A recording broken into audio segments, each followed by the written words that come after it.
Hi everyone, welcome to this 15th session of the Nomadic Labs Research Seminar. Today we have the pleasure of hosting Isaac DeFrain. Isaac is currently a research engineer at Variable Systems. Isaac is a mathematician turned formal verification and software engineer. He loves functional programming, especially OCaml, TLA+, concurrency, and model checking. He is going to present us his work on formal specification of the bootstrapping protocol in TLA+ of Tezos. Isaac, the floor is yours. Thank you so much, Francois. And let me just extend a big thank you to all of Nomadic Labs for hosting the research seminars. I speak for everybody at Viable Systems and with the Tezos project. We really appreciate you guys hosting this and having me on. So like Francois said, I'll be talking about the TLA plus formal specification of the bootstrapping protocol. And this shouldn't be taken as canonical, exactly the way that it's happening in the OCaml implementation, because we are taking a slightly different view. And so we're presenting that slightly different view. But most of the inspiration is coming from the OCaml implementation, so many things will be fairly similar. Okay. All right, great. So to get started, we'll just do a little bit of introduction. And so essentially the most obvious question, if you're not familiar with bootstrapping, what is bootstrapping? And we all know that Tezos is a permissionless blockchain and anyone can start a node, run a node, try to sync with the network. Also, if you're running a node, it can fail. You can restart it. I can go offline for some time, and then you may have to attempt to reconnect to the network if you want to continue participating. This process of syncing with the current state of the network, this is what we're talking about when we say bootstrapping. And the bootstrapping process is the second part of a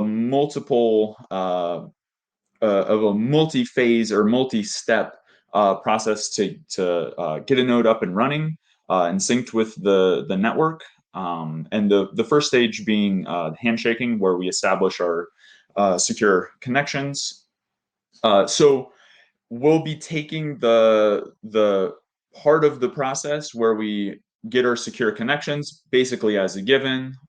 This will be a transition in our state machine, but it'll just be like, okay, this is a magical thing that's happening. We don't need to worry about it so much. We have a specification for the handshaking protocol as well, and you can see that on the GitHub. We have links at the end of the presentation. And of course, we should always ask the question, why do we care? As we see it, bootstrapping nodes are particularly vulnerable to attacks since they don't currently have a lot of information about the current state of the network. So this is a part of the node experience that we want to talk a lot about and make some assurances about.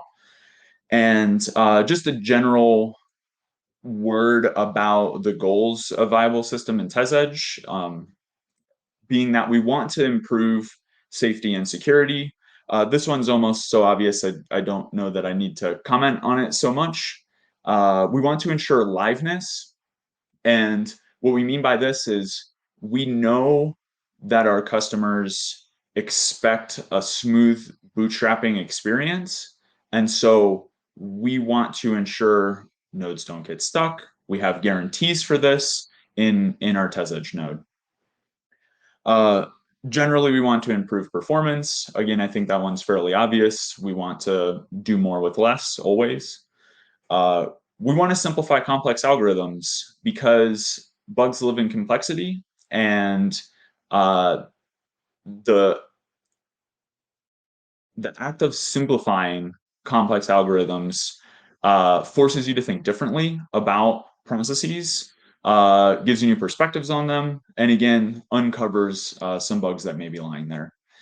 And also, a general goal is that we want to improve transparency and build relationships within the Tezos ecosystem.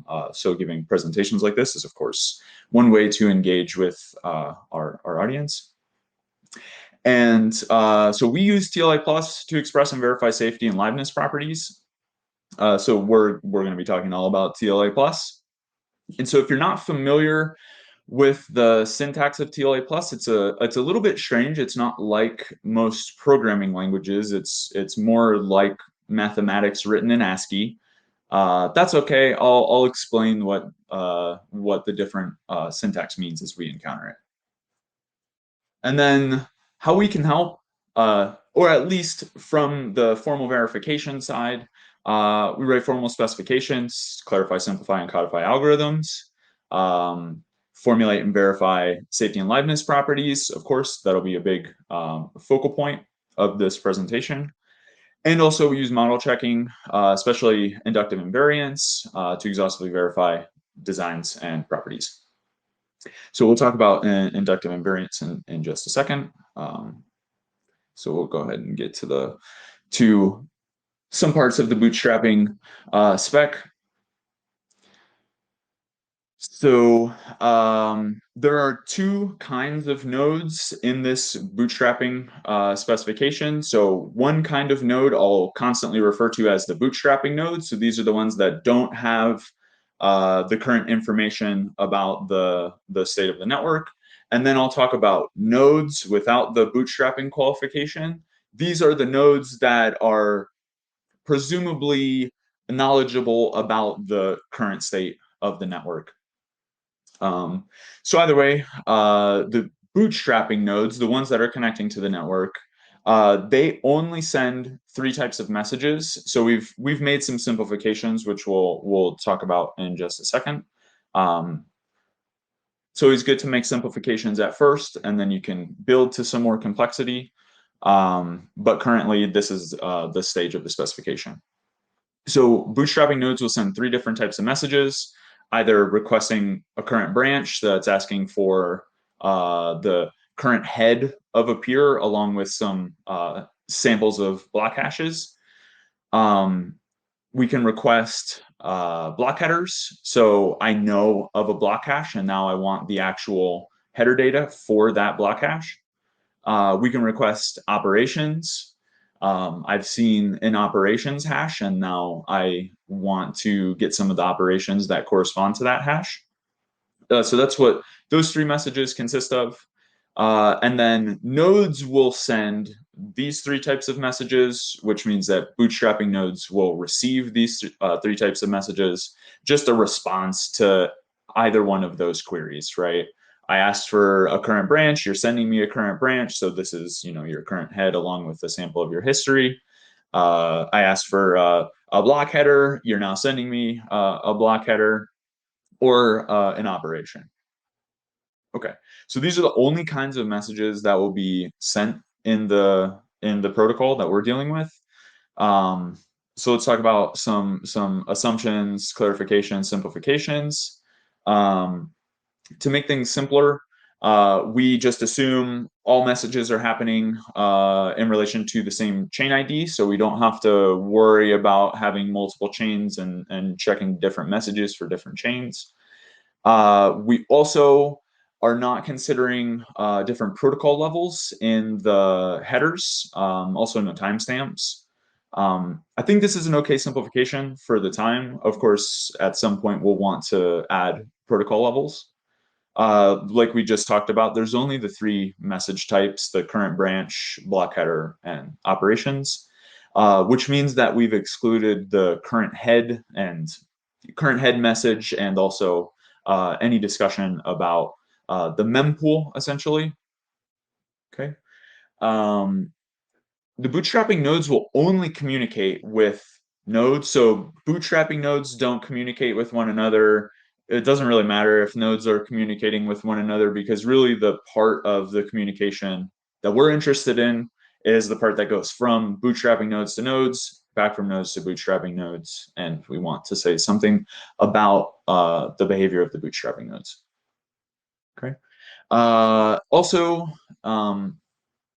we take a pretty conservative approach to blacklisting. Well, conservative maybe is not the right word. Either way, we essentially will take any timeout, any bad situation, and we can kind of formulate some of those to mean that a bootstrapping node will blacklist a node.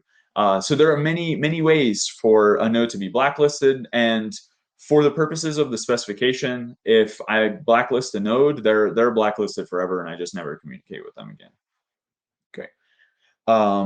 And also we have to impose some bounds on how many blocks we can have in a chain, how many operations we can have per block. This is for model checking purposes, not for any other reason, just to make things finite. To talk about a TLA plus specification, most of the time when you're looking at a TLA plus specification, there will be a constants section. And the constants you can essentially think of as parameters. These are quantities that your values that you're providing to the model checker. And we're using information about these parameters in the specification. But they should be in such a way that if I have a constant, for example, like bad nodes, right? If I have a constant like bad nodes, what I'm thinking when I write this constant is I have a set of identifiers for these nodes which are Byzantine. And so some information I might use about that is like, I know that the cardinality of this set is n, for example, right? I don't really want to say something like, oh, the cardinality is always 2, because then I've really fixed this thing. And even though they call it a constant, which in my mind, a constant is a fixed quantity, with the constants in TLA plus, they're really parameters. And so these are things that we should be able to change and get different model checking scenarios. So we don't want to use too explicit of information from the parameters most of the time. That's just kind of like a general word about TLA plus. But either way, specifically with respect to the bootstrapping spec, so we have four constants that correspond to the different kinds of nodes that we can have. And so we're taking the view that on either side, whether it's bootstrapping nodes or the nodes that are already a part of the network, there can be Byzantine nodes on either side. And so that's what we'll say by good nodes. Those are the ones that are following the protocol. Bad nodes, those are the ones that can essentially act arbitrarily. They could act in accordance with the protocol, but it's not mandated for these nodes. And so what you'll notice is every guarantee that we make is only ever about a good bootstrapping node, right? Because if you're not following the protocol, there's not a whole lot I'm going to be able to guarantee about your behavior. Okay. Um, Either way, we have some other constants which are essentially just a minimum number of peers, a maximum number of peers. Like I said, we bound the level of all of the chains, so that's the max level. We bound the number of operations, and again, these can kind of be thought of as parameters. Essentially, the value shouldn't matter so much what it is, but just the fact that there's a fixed upper bound, that's the important part. We also have a current head function for each one of the good nodes. And again, we'll only ever talk about the good nodes and the good bootstrapping nodes when we're talking about actions that follow the protocol. Then there will, of course, be actions where nodes are basically just behaving arbitrarily. Okay. We also have some collection of the good nodes blocks. And we also have some notion of, for each good node, when a good bootstrapping node, or really when any bootstrapping node requests my current branch, these are the block samples that I'll give them. Okay. So that's it for the constants. There's only like 20 of them, and there's more variables, so don't worry. So with the variables, again, we're separating bootstrapping node variables from the node variables. And these variables are essentially what they sound like. And so if you're not very familiar with TLA+, what we're doing is we're writing a specification for a state machine, and the states that we're talking about are just an assignment of values to variables. So these are the variables that we're going to consider, when any value of any one of my variables changes, then I'm moving to a new state. That's a transition or a step. And what we're doing is essentially defining what are allowable steps in the state machine, what are allowable transitions, and then we want to ultimately say something about what are like global properties of all possible executions in a particular um, uh, in our particular specification, right? So and these are the safety and liveness properties, which we'll talk about in just a second. But just to kind of give you an idea of some of the values that we're tracking, we'll go through these variables. And so bootstrapping nodes, they have some set of blacklisted peers, right? This is the B blacklist. So nodes will essentially have an analogous set. They also have a set of messages, right? Messages are how nodes are communicating with one another. And we only communicate with nodes that we have a secure connection with. Okay. More importantly, I think are these what I call local variables. Not that the name is super important, but what is important is the fact that we're going to keep track of the phase of each of the good bootstrapping nodes. And so the phase is basically just the state that they're currently in. So this is just going to govern the actions that they can take. Their set of connections. So this applies to all bootstrapping nodes, because even if you're a Byzantine bootstrapping node, you can't just communicate with any peer you want, right? You still have a set of connections.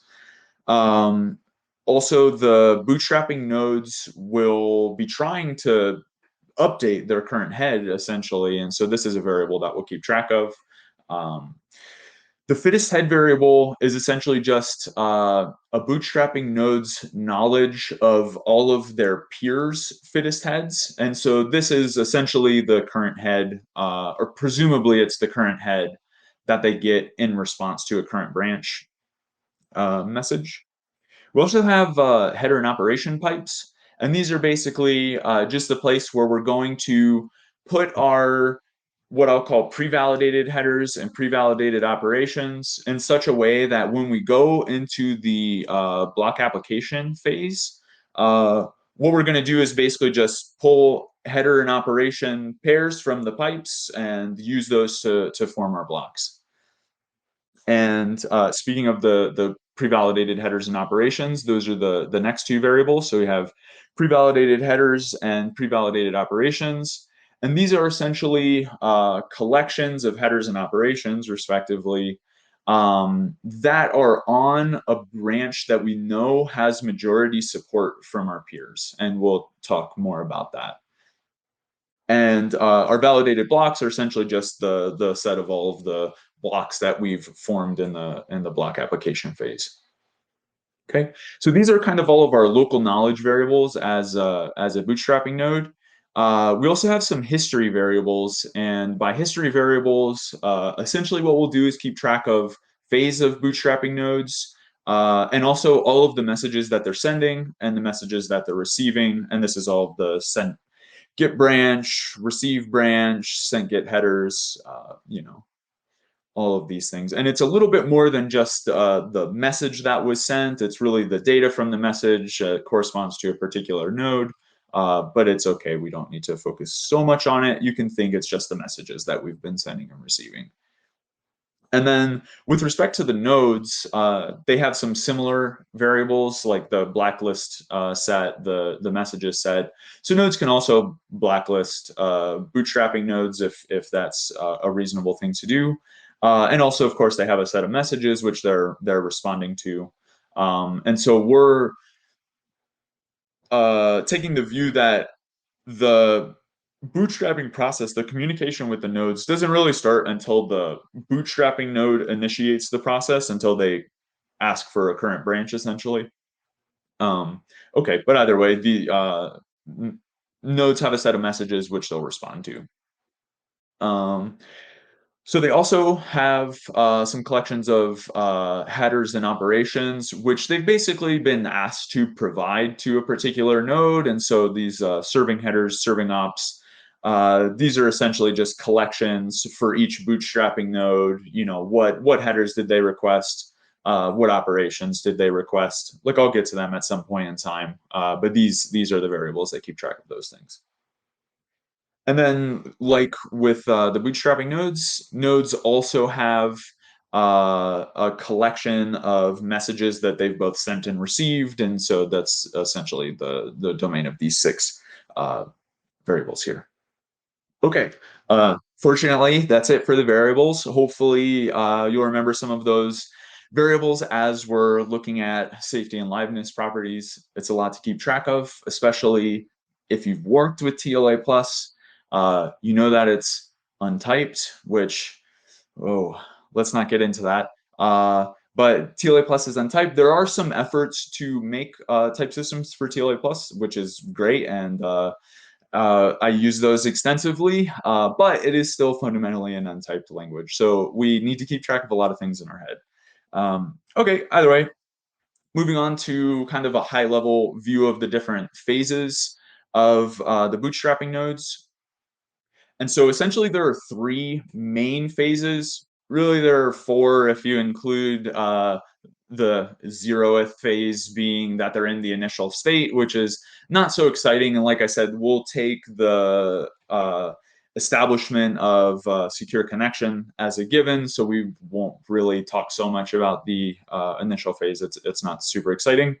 But what is exciting are the three phases that follow the initial phase. The first of which being the bootstrapping node is searching for a major branch. And so by a major branch, essentially what I mean by that is a header that we know is supported by a majority of our peers. So we're only ever speaking from the perspective of the peers that I have knowledge of, and my current knowledge of their state of the blockchain.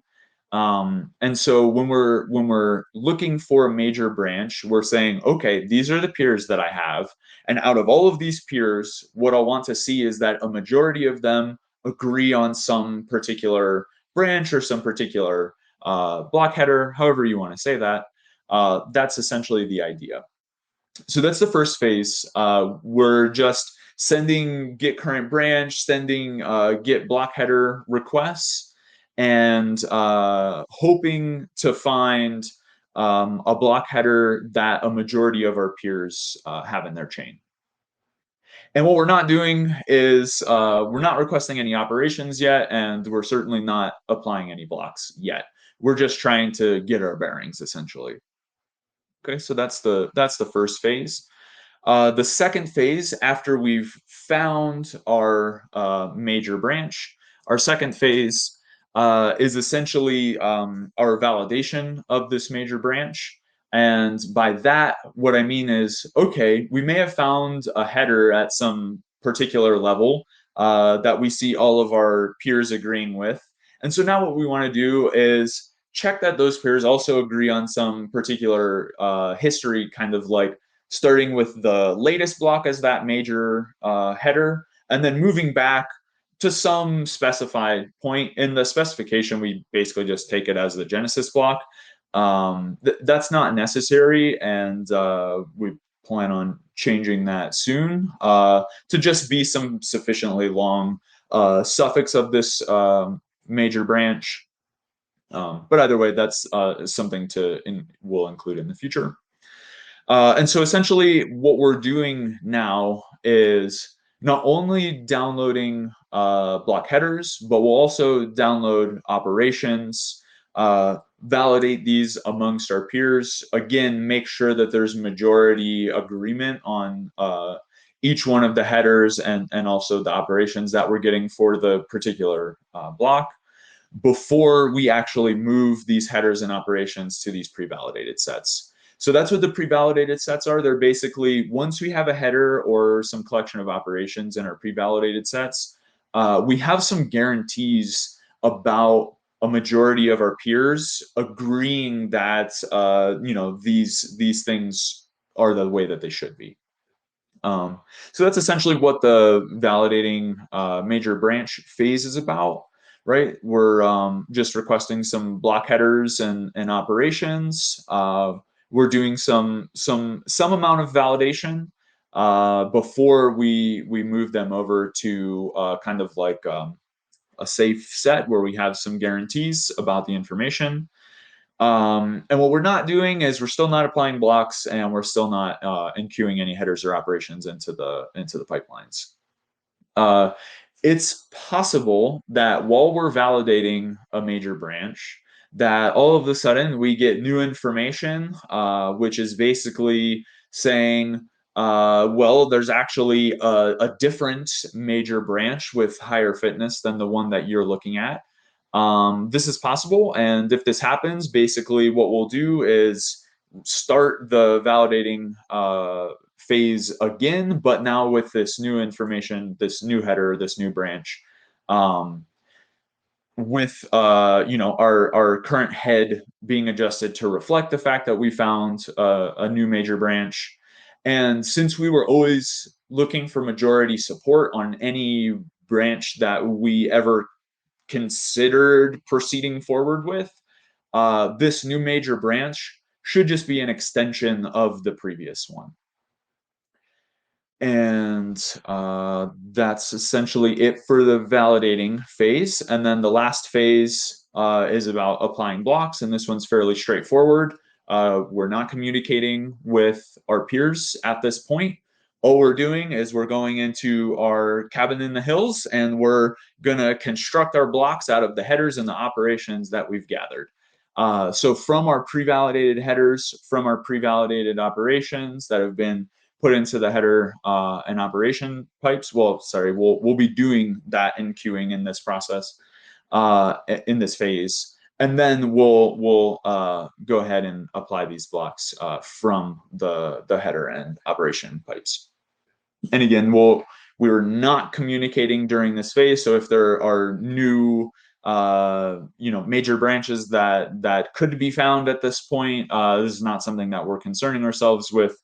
We're just going to proceed, and we'll go back to the search phase after the applying blocks phase, and we can check for new major branches at that point.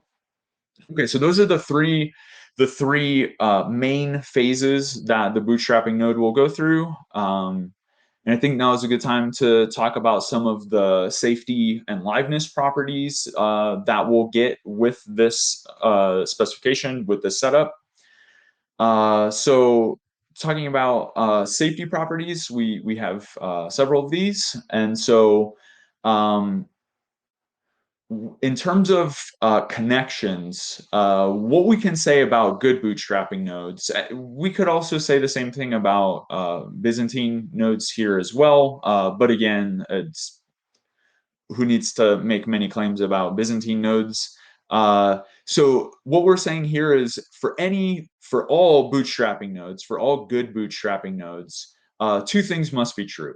Those two things are the number of peers that they have. This is their blacklisted peers and their connections. Will never exceed some, upper threshold, which we call max peers, right? So you're never going to have an excessive number of peers, essentially. The second thing that must be true is that we'll never have a peer blacklisted and also sending them messages. So what we're saying here is that the intersection of these two sets of our blacklisted peers and our connections, this should be empty.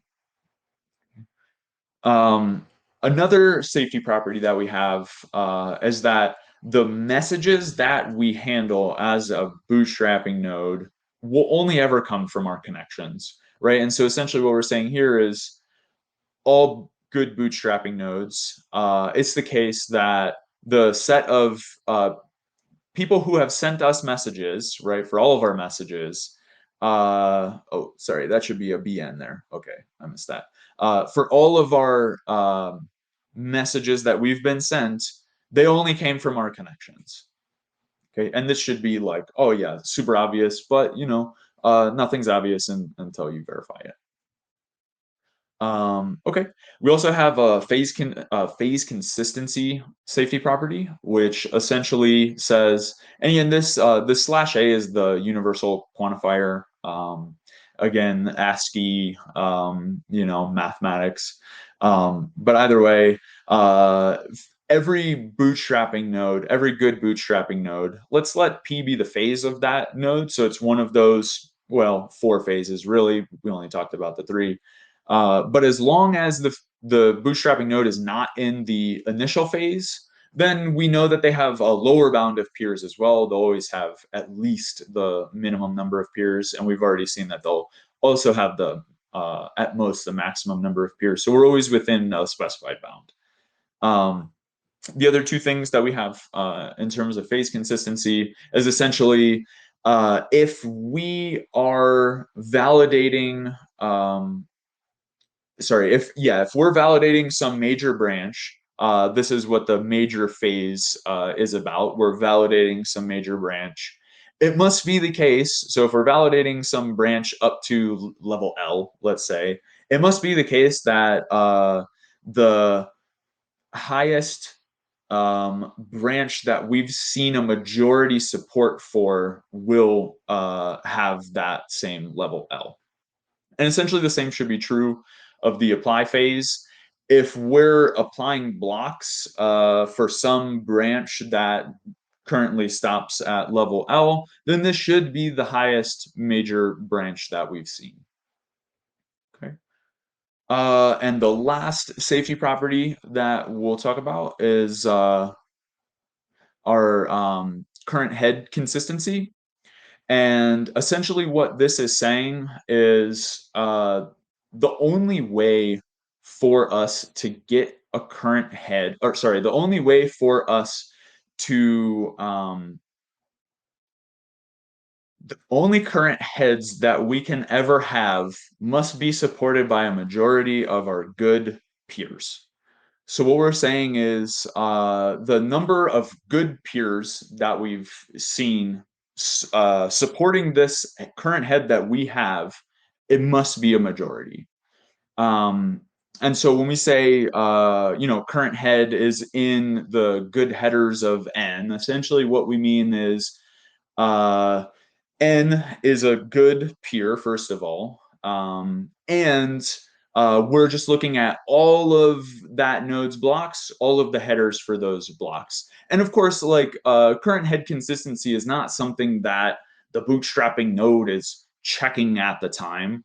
The nice thing about it is that we're guaranteed that this happens, and so we don't need to check it as long as we're following this protocol. And then the other part of it is basically just if we've only seen a majority support for the Genesis block, which is essentially a given, then our current head must be the Genesis header. Okay, and so that's it for the safety properties. Okay, I see that I'm running a little bit low on time, but we'll look at the liveness properties. We'll very briefly talk about inductive invariance, and then I'll show you a very nice diagram, which if you are interested in this work, this presentation, you can go and interact with. These are all HTML files, so they're all linked, and you can kind of choose your own journey through them. You'll see what I'm talking about in just a second. But let's bring the focus back to the liveness properties. So there are a few kind of classes of liveness properties here. So the first one being about the fitness of the current head of any good bootstrapping node. And so essentially what we're saying here, and I mean, you can read the TLA plus, and unless you're very familiar with TLA plus, you probably will have no idea what this last line means, but I'll explain it in 1 second. And so essentially what we're saying is, if we take some bootstrapping node, and this should be true for all bootstrapping nodes, right? Universally quantify over them. If we take some good bootstrapping node, and it is the case that we've taken a step in our state machine where the current head of that bootstrapping node has changed. And so how do I know that?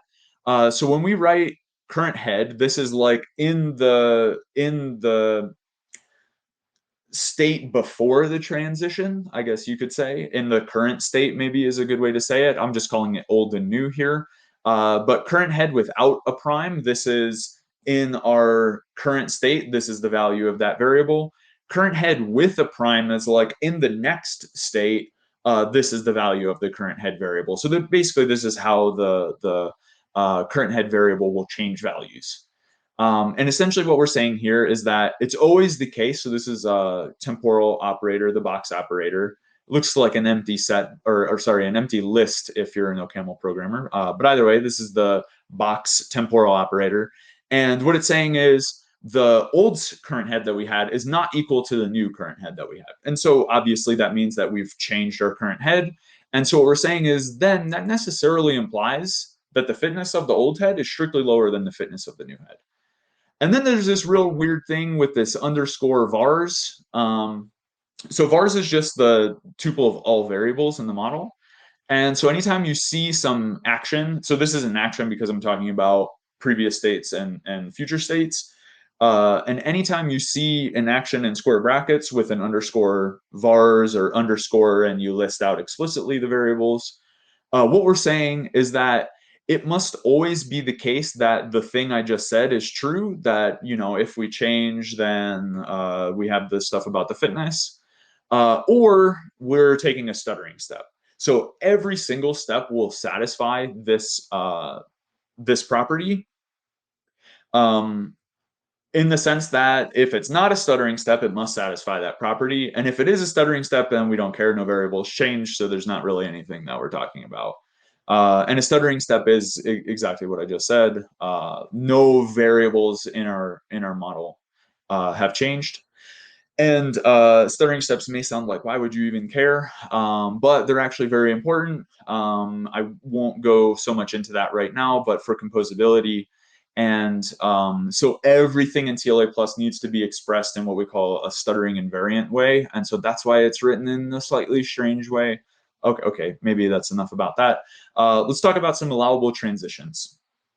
So essentially, we have, like we were saying, three main phases. There's a fourth one if you include the initial phase. But basically, this first property is just saying, if you're in the initial phase and your phase changes, then the new phase you're in has to be the search phase. So like it's only possible to go from the init phase to the search phase. You can't go to any other phase. And also some guarantees about how many connections you have, or whether your connection set's empty or not. So in the initial phase, your connection set's empty. Once you move to the next phase, which happens to be the search phase, it's no longer empty. But we can even say more about that, but we've said more about it above. The second allowable transition would be from the search phase to the major phase. And so it's a very similar flavor of property. Like if the old phase was the search phase and we changed phases, then the new one must be the major phase, which is the validation phase. But here we're also guaranteeing that whatever our current head was before, we now have a higher fitness for the new current head. Okay. Either way, it's possible to go from the major phase to, well, either back to the major phase, but now validating a different branch, or maybe we validated the branch that we were currently investigating, and now we can move to the apply phase. And so these are fairly similar to the properties above. So maybe I won't say too much about that, but the general idea is we can go from the major phase to the major phase, or from the major phase to the apply phase. And then the only transition from the apply phase would be back to the search phase. And this is essentially like we've finished applying all of our blocks. Okay, cool. Now we want to go back and check if there's any new information that we need to incorporate. And so this would be our transition back to the search phase. And again, it's laid out in a fairly similar way. The last Leibniz property that we talk about, I didn't give it a nice catchy name like something consistency. But essentially the idea is like if progress can be made, then it will be. And what that means is for any good bootstrapping node, if they have some particular current head and there exists some header with higher fitness than their current head, then they'll essentially make this transition to this current head, or sorry, this better header. Okay. And okay, so that's it with safety and liveness properties. I think maybe that took a little bit longer than I was hoping to, but that's okay. We'll get to the choose your own adventure here in a second. So let me just say like a couple words about inductive invariance, because we've experienced a lot of state space explosion with the TLC model checker for TLA plus, because this is an explicit state model checker. And so the approach that we've taken, at least in terms of safety properties, is to use inductive invariance. And so an inductive invariant is essentially just so we're trying to prove properties of a state machine, right? So we have different states, we have transitions between the states. And an inductive invariant is essentially something that I can show holds some property that's true for the initial state, and we can just think of state predicates here. So like I only care about the values of the variables in this state, not like how they evolve. So I have some predicate on the initial state. It holds, great. And now what I want to do is show that if it holds on any state, then it must hold for the next state that comes after it, no matter what transition I take to get to that next state. So if you're familiar with mathematical induction, which I have a feeling probably most people are, this is very much mathematical induction, but for state machines and properties on state machines. And so we're using a tool called Appalachian, which is developed by some guys at Informal Systems.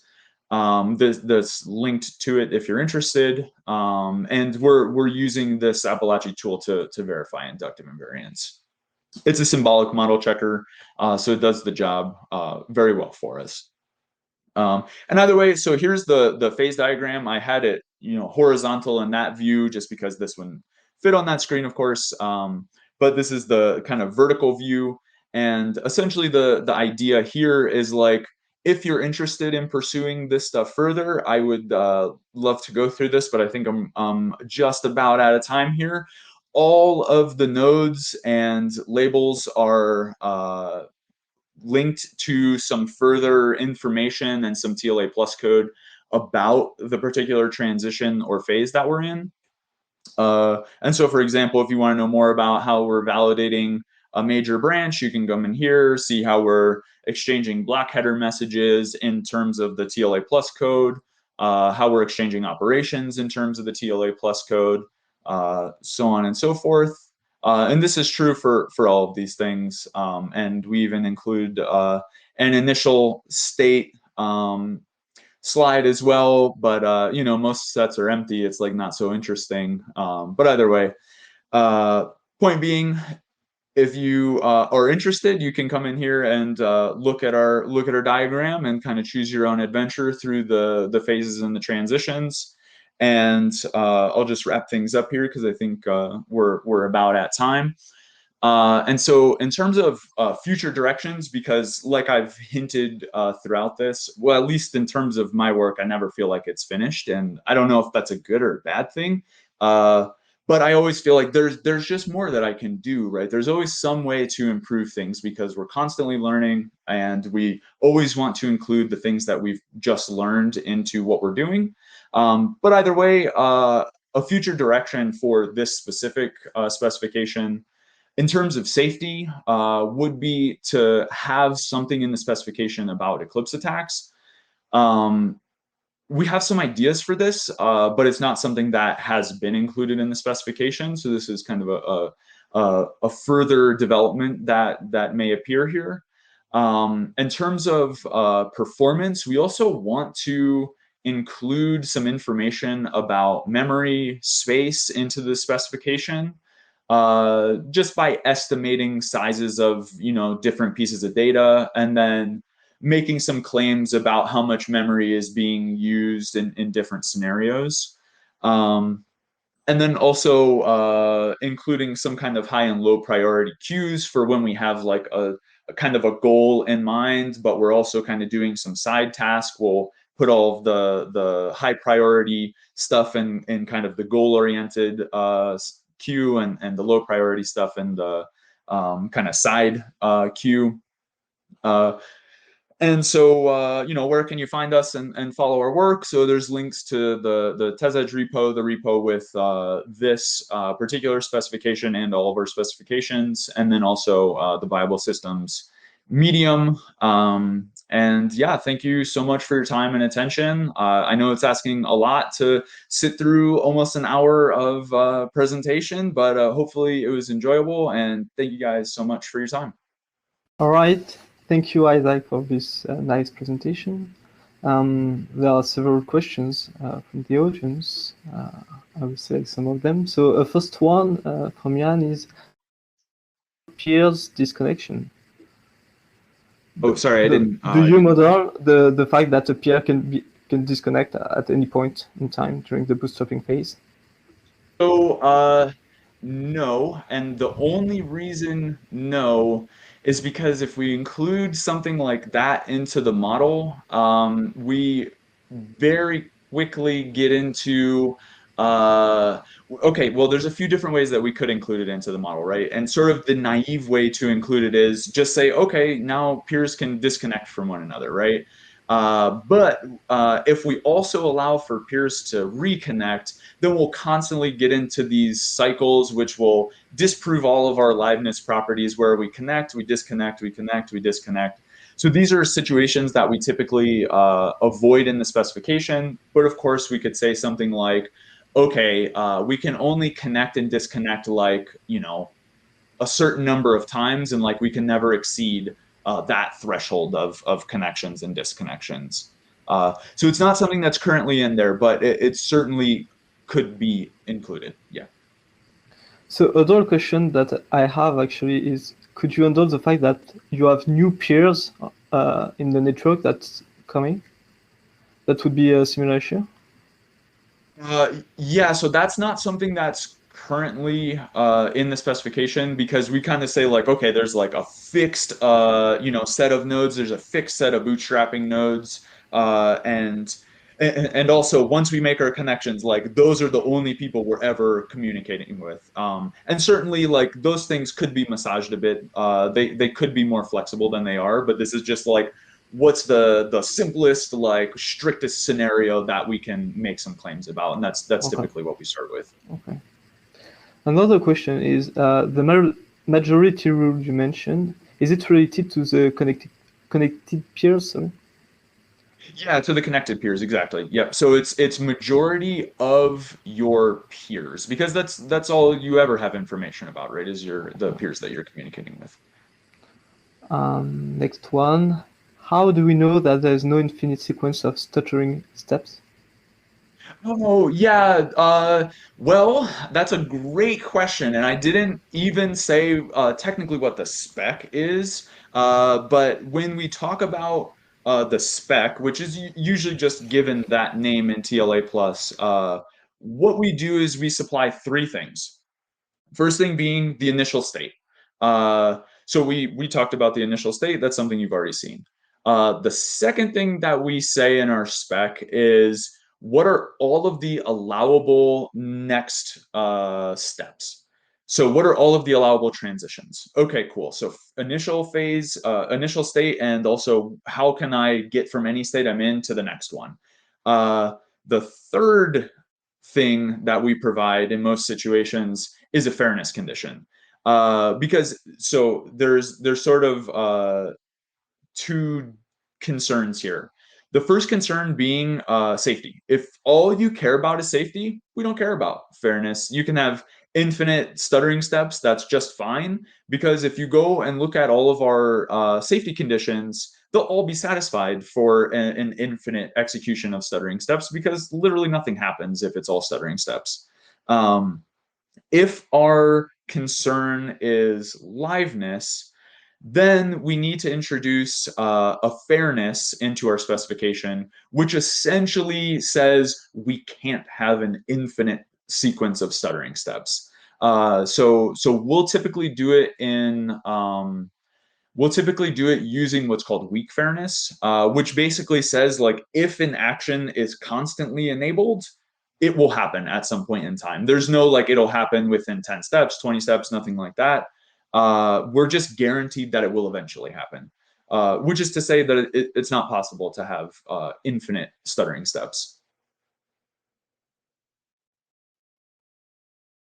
Thank you. Next one, how did you come up with the inductive invariance that you verified?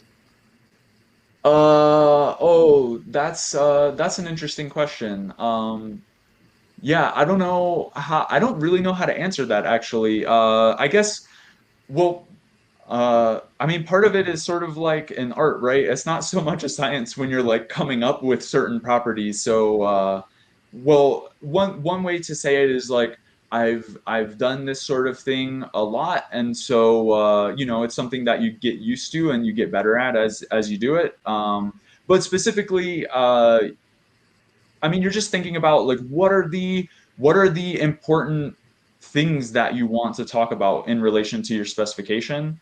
So something that is, of course, a concern is like what are the possible transitions? Like if I never, sorry, what are the possible phase transitions? I should make a distinction there. So phase being like the variable and like how that variable can change. Um, it's important to restrict the allowable phase transitions, and so that's kind of a natural thing that you might want to make claims about, for example. Okay. For what network sizes were you able to run the model checker, and what kind of confidence can you get from the verification efforts? Yeah, so for those of you who have run any kind of message passing based protocols, will know that you can use about 3 nodes before you have just a total explosion of the state space. And this is if you're using explicit uh, model checkers. Sorry, explicit state model checkers. And so something like Appalachian, the symbolic model checker, can handle quite a bit more because they're just translating everything into SMT obligations and then just making sure that those are satisfied. Um, so, for example, what I can talk about is with the handshaking specification.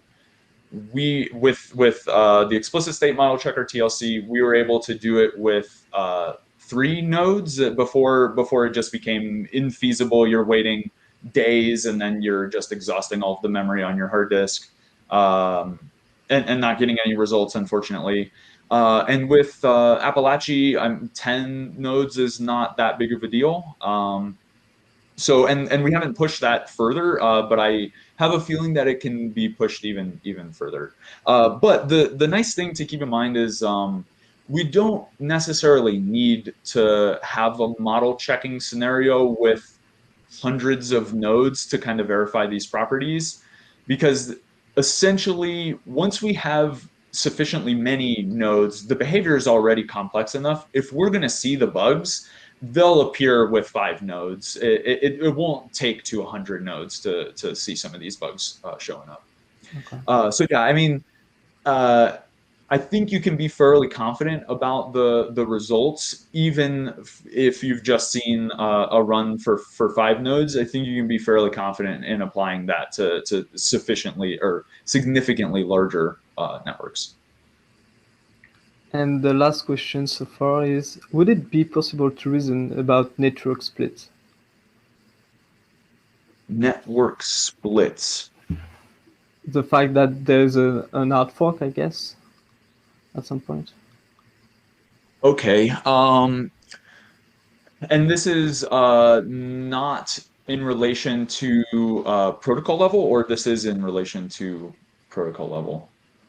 Uh, So maybe the author of the question can clarify it. I don't know. Okay. But I would suspect that maybe two good peers would, I don't know, update their heads, two different heads, right? And at some point they cannot communicate each other because they do not manage the same set of heads or something like that. Yeah, so then in thank you for clarifying. In that case, what our specification would do is essentially say what's the highest common header that they have, and like that's the one that I can have some confidence about. And anything else is like speculative, but I can be certain about up to this point, essentially. Okay. So I think it was the last question. So thank you again, Isaac, for this very nice presentation. Our next session will welcome Thomas Gazanière from Tezos and will be about packaging Tezos as a Mirage OS unique kernel. Thanks.